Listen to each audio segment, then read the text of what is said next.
बिस्मिल्लाहिर्रहमानिर्रहीम। अस्सलाम वालेकुम। 9th क्लास कैसे हैं सब बेटा आप लोग? आपकी छुट्टियां कैसी गुजर रही हैं? अब तो घरों में बोर होना शुरू हो गए हैं। अल्लाह ताला से दुआ किया करें, अल्लाह ताला हमें इस मुसीबत से निकाल दे। और सुनाए, मुझे फीडबैक दिया करें लेक्चर का ताकि मुझे पता चले कि अगर कुछ चीज़ों में मुझे इम्प्रूव करने की ज़रूरत है तो मैं उसको ज़रूर इंशाल्लाह ऑन करूँगी। और किसी चीज़ की समझ नहीं आती उसको भी मुझ पूछा करें मुझसे, ठीक है? तो अपनी मौजूदगी का एहसास दिलाते रहा करें मुझे। एक टीचर को भी क्लास पढ़ाने में मज़ा तभी आता है जब आगे से उसके स्टूडेंट्स उसको पूरा रिस्पॉन्स करते हैं। और वैसे भी आप स्टूडेंट्स नहीं हैं, आप तो ब्राइट फ्यूचर है पाकिस्तान का, और आप मेरा यकीन है।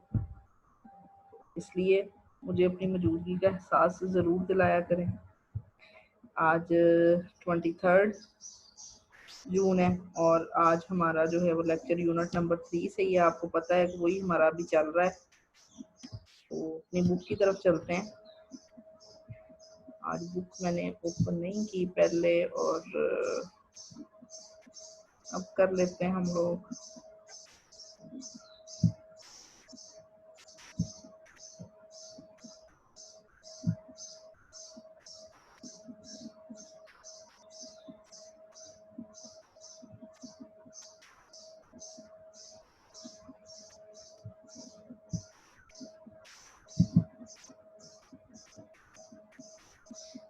बुक हमारे पास पड़ी हुई है।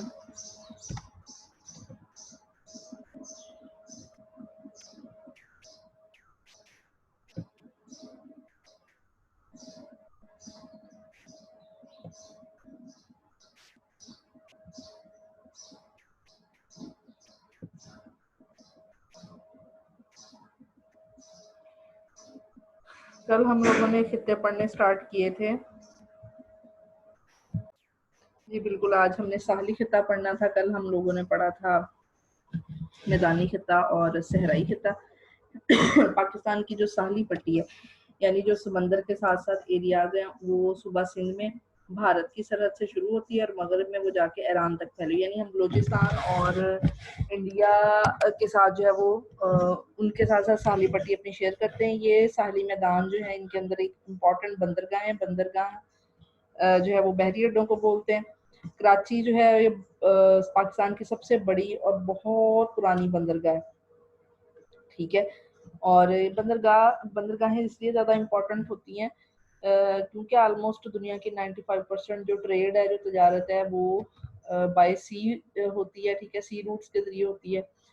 तो और वैसे भी जो पाकिस्तान की बंदरगाहें हैं ये कुदरती हैं सारी, ठीक है।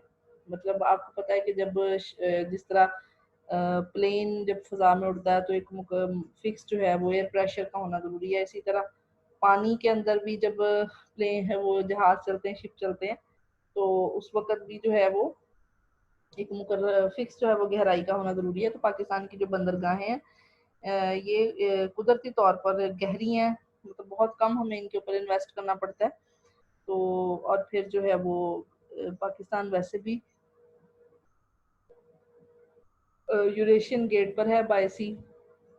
ये जो है वो बहुत सारे कंट्रीज़ के साथ अपना साहिल शेयर करता है, बॉर्डर शेयर करता है। तो इसलिए जो है ये हमारी बंदरगाहें बहुत ज़्यादा इम्पोर्टेंट है। फिर हमारे आपको पता है वेस्ट में जो है वो ये अफ़गानिस्तान और जो सेंट्रल एशियन स्टेट्स हैं ये सारे लैंड लॉक हैं, तो ये भी हमारी बंदरगाहें यूज़ करते हैं। अच्छा, बहरहाल हुकूमत ने कराची को गवादर की जो पोर्ट है ये पाकिस्तान ने परचेज़ की थी, ली थी अरबी शहजादे से। और अब गवादर पोर्ट जो है ये इसको पाकिस्तान और चाइना ने मिलकर डेवलप किया है। दोनों मुल्कों ने मिलकर इसके ऊपर इन्वेस्टमेंट की है, ठीक है। तो कराची को ग्वादर वैसे बलूचिस्तान के अंदर है, कराची सिंध के अंदर है, ठीक है। दोनों मतलब जो साहली इलाके इनको मिलाने के लिए गवर्नमेंट ने कोस्टल हाईवे बनाई है, ठीक है। और ये इलाके की तजारती सरगर्मियों के लिए बहुत ज़्यादा मुफीद है।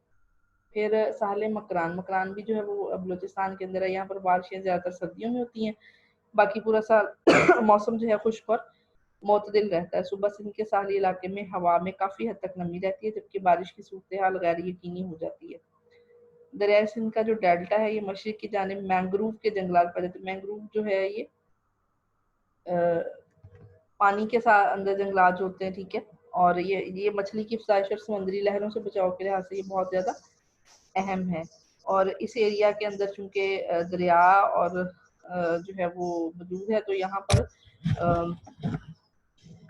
और समंदर, ठीक है, तो यहाँ पर जो है वो लोग जो है उनका प्रोफेशन ज़्यादातर माहीगीरी है, फिशिंग है, ठीक है। उसके बाद फिर आ जाता है मरतूब और नीम मरतूब पहाड़ी खिता। मरतूब पहाड़ी इलाका जो है वस्ती मालिया के मरतूब खिते में हजारा, मानसेहरा, एबटाबाद और मरी का इलाका शामिल है, जो पाकिस्तान का सबसे बड़ा मरतूब खिता है। यहाँ बारिश सर्दियों और गर्मियों दोनों मौसमों में होती है। सबसे ज़्यादा बारिश मानसून की हवाओं की बदौलत होती रहती है। गर्मियों का मौसम काफ़ी खुशगवार होता है। जून में यहाँ का एवरेज जो टेम्परेचर है वो 26 डिग्री सेंटीग्रेड तक रहता है। अच्छा, उसके बाद नीम मरतूब पहाड़ी इलाका है। इस खिते में कोह वालिया के शुमाली और रकबी इलाके भी शामिल हैं। बारिशें बहुत ज़्यादा नहीं होती। सबसे ज़्यादा जो बारिश है वो वादी कश्मीर में होती है। ज़्यादातर बारिश फरवरी से अक्टूबर के महीनों में होती है। इस खिते में जो है वो काफ़ी सारे इलाके शामिल हैं, ठीक है, जिसमें ये वादी कश्मीर है, चतराल है, सवात है, कोहाट है, ठीक है। ये मतलब इन इलाकों के अंदर जो है वो सबसे ज़्यादा बारिश उसने कहा है जी कश्मीर के अंदर होती है, और फरवरी से अक्टूबर तक, तो ऑलमोस्ट लॉन्ग टाइम के लिए चलती है। और उसके बाद हमारा आ जाता है खुश्क और नीम खुश्क पहाड़ी खिता। इस इलाके में सूबा बलोचिस्तान में मकरान, लसबेला, कलात की छोटी पहाड़ियाँ, चागी और खारान के रेगिस्तानी इलाके, शुमाली इलाका जात जैसे स्कर्दू, चतराल, गिलगित वगैरह, ठीक है। उसके बाद सूबा खैबर पख्तूनख्वा के जुनूब में मगरबी ज़िले हैं, जैसे डीआई खान है, टॉनिक है, बन्नू है, कुर्क है और खाट वगैरह, ये शामिल है सारे के सारे खुश्क पहाड़ी इलाके में। यहाँ पर सालाना बारिश जो है वो 12 इंच से कम होती है। बाज़ इलाकों में गर्मियों में दर्जा हरारत 47 डिग्री तक पहुँच जाता है, ठीक है। और मौसम सरमा काफ़ी जो है वो शदीद होता है इधर, और मौसम की शिद्दत के पेश नज़र ये इलाका जंगलात से महरूम है। जहाँ तक पानी अवेलेबल है वहाँ पर फलों के बागात भी हैं और फसलें भी काश्त की जाती हैं। अच्छा, उसके बाद फिर वो कहते हैं नीम खुश्क पहाड़ी इलाका। इसमें इसके अंदर जो है वो काला चिट्टा, कोहे नमक, कोहे सलमान और कोहे कैथर के पहाड़ी सिलसिले हैं। यहाँ पर जो बारिश होती है वो 12 से 15 इंच तक होती है, ठीक है, इन इलाकों में। और मौसम गर्मा गर्म और तवील होता है ये इलाका। फलों खास तौर पर बादाम, सेब, अनार और खुबानी के बागात की वजह से काफ़ी हद तक जो है वो मशहूर है। गन्ना, चावल, गंदम, मकई, जवार, चना, मूंगफली और दालें वगैरह यहाँ की अहम फसलें हैं। अच्छा बेटा, कल हम लोगों ने पढ़ा था, ये जो टॉपिक पूरा था कल हमारा, ये हम लोगों ने पढ़ा था, स्टार्ट किया था कि पाकिस्तान का जो मैदानी खत्ता है और उसके बाद सहराई, फिर साहली, और उसके बाद फिर नीम मरतूब और मरतूब और फिर खुश्क और नीम खुश्क पहाड़ी खत्ता, ठीक है। तो पाकिस्तान के अहम कुदरती खत्ते, ये टॉपिक आपका कंप्लीट हो गया। अब मेरी बात ध्यान से सुनिएगा, ठीक है। आपने जितने, अब हम पूरे चैप्टर को पढ़ रहे हैं। अब तो वैसे चूंकि चैप्टर पूरा पढ़ रहे हैं तो आप लोग पूरा याद कर लें, लेकिन बोर्ड के एग्जाम के हवाले से इस पूरे के अंदर जो इम्पोर्टेंट है या बार बार जो क्वेश्चन रिपीट हुए हैं उनमें मैदानी खिता है। ये तो आपका मैदानी खिता एक्सरसाइज के अंदर भी मौजूद है। फिर आ जाता है सहराई खिता। एक दफा ये भी आया हुआ है बोर्ड के क्वेश्चंस में, और एक दफा आया हुआ है साहली खिता। लाहौर बोर्ड है, फैसलाबाद बोर्ड है, ठीक है, या इस तरह। तो बोर्ड के पेपर में जो है ये क्वेश्चन आए हुए हैं, तो आप लोगों ने इस यूनिट को बहुत अच्छे तरीके से इन टॉपिक्स को याद कर लेना है। अच्छा, कल मैंने आपसे कहा था कि कल जब हमारा कंप्लीट हो जाएगा लेक्चर, तो फिर मैं आपको आपसे टेस्ट मैंने लेना है। तो आपने अब इस तरह करना है कि मैंने आप लोगों को जो है वो दिया था, डायरी दी थी, ठीक है।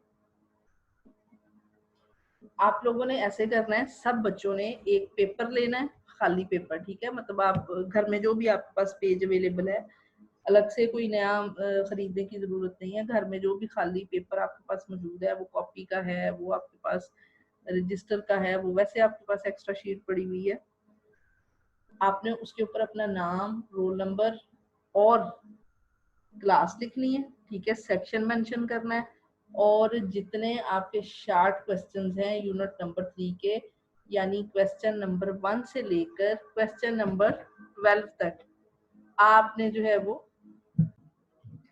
आप लोगों ने काम ये करना है कि वो पेपर आप लोगों ने लेके आपके जो शार्ट क्वेश्चंस हैं आपने उसके ऊपर लिखने हैं। जो भी आपके मतलब यूनिट नंबर 3 के शार्ट क्वेश्चन जो समर पैक के अंदर आपको सॉल्व मिले हैं, वो क्वेश्चन नंबर 1 से लेके आप लोगों ने क्वेश्चन नंबर 10 तक, ठीक है, क्वेश्चंस लिखें शीट के ऊपर, फिर उनके आंसर आप लिखने।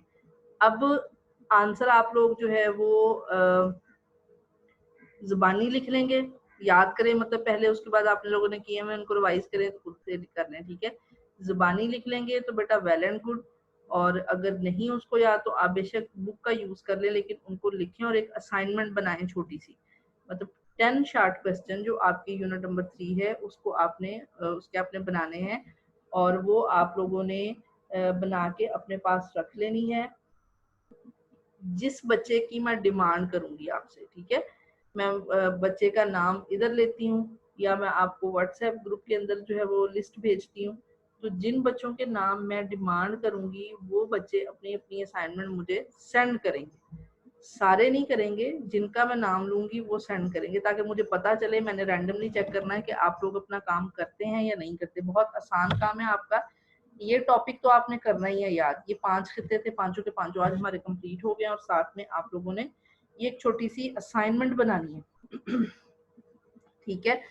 तो आप लोगों को फिर मैं नाम बता दूंगी, वो बच्चे अपनी असाइनमेंट है जो आपका व्हाट्सएप ग्रुप बना हुआ है स्कूल की तरफ से, आपने उसके अंदर है, ठीक है जी, वो फिर चेक होके आपको वापस मिल जाएगी।